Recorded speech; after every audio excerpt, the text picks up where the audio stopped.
Grace Kelly's ring finger trembled for exactly 3 seconds during her engagement announcement. And only the palace photographer noticed. The Cirque Club's main dining room sparkled with champagne, glasses and camera flashes. 300 guests applauded as Prince Rainier slipped the emerald-cut diamond onto her finger. Grace smiled perfectly, said all the right words, posed for every photograph, but the palace photographer, Henri Cartier, lowered his camera after catching that tremor through his lens. He'd photographed enough royal ceremonies to recognize the difference between joy and performance. Grace Kelly completed the announcement flawlessly. The trembling stopped. The engagement proceeded exactly as planned. 4 months earlier, Grace had been sitting in the MGM commissary when the call came from Louis B. Mayer's office. She finished her coffee slowly, watching studio workers hurry past with scripts and costume racks, before walking to the administration building. Mayer's office smelled like leather and expensive cigars.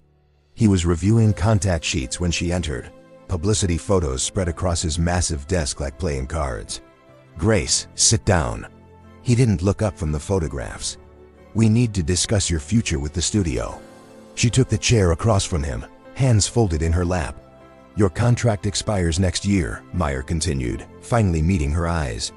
"The board is concerned about your trajectory. You're 26. Still beautiful, still talented, but the roles are getting harder to find." Grace said nothing. However, Mayer smiled, sliding a telegram across the desk. "We may have found a solution. Prince Rainier of Monaco has requested a meeting. Seems he's interested in American actresses for some cultural exchange program." She read the telegram twice. The language was formal, diplomatic. No mention of romance or courtship. "It's a publicity opportunity," Mayer explained. "Good for the studio, good for your image. European royalty adds a certain gravitas to your portfolio." Grace folded the telegram and placed it back on his desk. "When would this meeting take place?" "Next month, when you're at Cannes." "Nothing elaborate. Just a photo opportunity." She nodded once. "Of course, Mr. Mayer." Walking back to her dressing room, Grace passed the same studio workers, the same costume racks, the same urgent energy that had surrounded her for 6 years. Everything looked exactly the same, but something had shifted in how she saw it. The meeting with Prince Rainier was scheduled for 2 hours at the Palace of Monaco. Grace arrived wearing a navy Chanel suit, her hair pulled back simply. She'd refused the studio's offer to send a full styling team. Rainier met her in the palace's blue room, a formal reception space with floor-to-ceiling windows overlooking the Mediterranean. He was shorter than she'd expected, more serious. He moved like someone who'd been taught to carry weight carefully. "Miss Kelly, thank you for coming. I hope the drive from Cannes wasn't too difficult." "Not at all, Your Highness." She shook his offered hand. His grip was firm, brief. They sat in blue velvet chairs positioned for the photographers. The session proceeded mechanically, handshakes, conversation posed to look intimate. Walks through the palace gardens with carefully choreographed spontaneity. But during a break while photographers changed film, Rainier asked, "Do you enjoy this? The constant observation?" Grace looked at him directly for the first time that day. "Do you?" "No," he said simply. "But it's what we do." The honesty in his voice caught her off guard. For the remaining hour, their conversation became less performed. They talked about books, about the isolation of public life, about the strange burden of being symbols rather than people. When Grace left Monaco that afternoon, she carried no personal mementos. But Henri Cartier, who had photographed the entire visit, noticed she walked differently to her car. Straighter, like someone who'd remembered something important about herself. The courtship developed over 6 months of letters, phone calls, and carefully staged public meetings. Every interaction was documented, analyzed, celebrated by the international press as a real-life fairy tale unfolding. Grace played her part perfectly. She blushed at appropriate moments during interviews, deflected questions about marriage with charming uncertainty, allowed herself to be photographed reading letters with Monaco postmarks, but late at night in her Beverly Hills apartment, she would sit by the window and write different letters. Real ones where she told Rainier about her growing exhaustion with performance, her sense of suffocation within the careful boundaries of her public image. His responses came on heavy palace stationery, written in precise English. He wrote about Monaco's history, its complicated position between France and Italy, The challenge of governing a country that existed primarily as a playground for the wealthy. I find myself wondering, he wrote in one letter, if either of us will ever live a day that isn't somehow orchestrated for other people's consumption. Grace carried that letter in her purse for 3 weeks. In November, MGM arranged for Rainier to visit Los Angeles. The studio organized dinners, premieres, tours of the lot. Photographers documented every moment of the prince's American adventure. During a quiet dinner at Grace's apartment, the only unscheduled event in his 10-day visit, Rainier said, "I need to ask you something directly." Grace set down her wine glass and waited. "If I proposed marriage, would you accept because you wanted to, or because it would solve problems for both of us?" She looked across the table at this man she barely knew, but somehow understood. "I don't know how to tell the difference anymore." Rainier nodded slowly. "Neither do I." The engagement announcement was scheduled for December 15th at the Stork Club. MGM had spent 6 weeks planning every detail, the guest list, the menu, the positioning of photographers, even the exact wording of Grace's acceptance speech. The morning of the announcement, Grace spent an hour in her hotel bathroom, running cold water over her wrists and practicing her smile in the mirror. The woman looking back appeared calm, radiant. Exactly what America's sweetheart should look like on her engagement day. At 6 p.m. She arrived at the Stork Club wearing the pale pink Dior gown that had been specially designed for the occasion. The main dining room had been transformed into a movie set, with flowers, spotlights, and strategic camera positions. Rainier was waiting near the entrance, wearing white tie and tails. He looked as composed as she felt nervous. "Grace," he said, taking her hand. "You look beautiful. Thank you."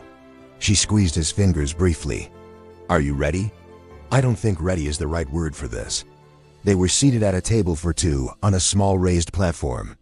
The dinner proceeded exactly as rehearsed: champagne toasts, orchestrated conversation, carefully timed pauses for photographs. At 10:30, Louis B. Mayer stood up and tapped his champagne glass. The dining room fell silent. "Ladies and gentlemen, Prince Rainier has an announcement to make." Rainier rose and moved to the microphone that had been positioned at the front of the platform. Grace remained seated, her hands folded in her lap, looking out at 300 expectant faces. "My friends," Rainier began, "I have the great honor to announce my engagement to Miss Grace Kelly." The room erupted in applause and camera flashes. Rainier reached into his jacket pocket and withdrew a small velvet box containing the ring that had been selected by Palace Jewelers 3 weeks earlier. Grace stood and joined him at the microphone. The crowd quieted, waiting for her response. She looked down at the ring box, then out at the sea of faces below. Studio executives, movie stars, society columnists, diplomats, all waiting for her to complete their fairy tale. "I want to thank you all for being here tonight," she said into the microphone. Her voice was steady, professional. "This is truly a special moment." Rainier opened the ring box and took her left hand. The emerald-cut diamond caught the spotlights and threw rainbows across the white tablecloth. Grace Kelly's ring finger began to tremble. The tremor lasted exactly 3 seconds. Henri Cartier, positioned near the stage with his camera, caught the moment through his lens, not the ring, not the smile, but the involuntary movement of her hand as the diamond slipped into place. Grace controlled the trembling immediately. She smiled, raised her newly ringed hand for the photographers, and kissed Rainier's cheek to thunderous applause. The engagement was complete. The fairy tale had its perfect ending, but Henri Cartier lowered his camera without taking that final shot. The celebration continued until midnight. Grace danced with her fiancé, with studio executives, with visiting dignitaries. She accepted congratulations graciously, answered reporters' questions with practiced charm, played her part flawlessly. At 12:15 a.m., she excused herself to the ladies' lounge. In the mirror above the marble sinks, she studied her reflection: the perfect hair, the perfect dress, the perfect ring catching perfect light. At 12:15 a.m., she excused herself to the ladies' lounge. In the mirror above the marble sinks, she studied her reflection: the perfect hair, the perfect dress, the perfect ring catching perfect light. A woman at the sinks next to her was refreshing her lipstick. "Miss Kelly, you must be the happiest woman in the world tonight." Grace smiled at the woman in the mirror. "Thank you." "It's been a wonderful evening." But when she returned to the celebration, something had changed in how she moved through the room. Still gracious, still charming, but with a new quality of distance. As if she was watching the party from somewhere far away, Rainier noticed the change immediately. During their last dance of the evening, he said quietly, "Are you all right?" "Yes," she replied. "I'm exactly where I'm supposed to be." The wedding took place 6 months later in Monaco's St. Nicholas Cathedral. Broadcast lived to 30 million television viewers worldwide. Grace wore a Helen Rose gown with a 25-yard train and antique lace that had been worn by previous royal brides. She walked down the aisle on her father's arm, moving with perfect composure toward the altar where Rainier waited. 600 guests filled the cathedral, including Hollywood royalty, European nobility, and heads of state. Henri Cartier photographed the ceremony for the palace archives. Through his lens, he captured every moment, the exchange of vows, the blessing of rings, the kiss that sealed the union. But in his private notes that evening, he wrote, "The princess smiled constantly throughout the ceremony. She never once looked at the cathedral doors." The reception lasted 4 hours. Grace danced with her new husband, charmed foreign dignitaries, graciously accepted the congratulations of 600 guests. The new Princess of Monaco performed flawlessly in her debut royal appearance. Late that night, after the last guests had departed and the palace staff had cleared away the celebration, Grace stood alone on the balcony outside the royal apartments. Monaco sparkled below her, the harbor lights reflecting off the Mediterranean like fallen stars. Rainier joined her on the balcony, both of them still wearing their wedding attire. "Any regrets?" he asked. Grace looked out at the water, then down at the diamond wedding band that now accompanied her engagement ring. "I don't think regret is the right word," she said finally. They stood together in comfortable silence. Two people who had successfully completed the performance they'd been hired to give, watching their new country sleep below them. Years later, when reporters asked Princess Grace if she missed her acting career, she would smile and say she had found something more fulfilling than Hollywood could offer. When they asked if she was happy, she would redirect the conversation to Monaco's cultural programs or her children's education. Henri Cartier, who became the palace's official photographer, kept all his photographs from that engagement announcement. At the Stork Club, the shot he never took Grace Kelly's trembling finger as the ring slipped into place existed only in his memory. In 1982, 27 years after that December evening, he was reviewing contact sheets from a recent palace event when he found himself studying Princess Grace's hands in the photographs.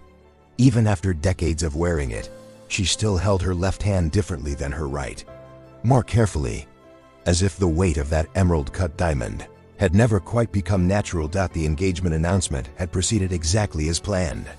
The fairy tale had been completed to everyone's satisfaction, but sometimes, in unguarded moments caught by palace photographers, Princess Grace would look at her hands with an expression Henri Cartier recognized. The same look she'd worn for 3 seconds on that December night when America's sweetheart learned the exact weight of a diamond that had been chosen by someone else. For reasons that had nothing to do with love, Grace Kelly had said yes to Prince Rainier because it was the right answer for everyone involved. The trembling had lasted only 3 seconds, but the diamond had been on her finger for 27 years.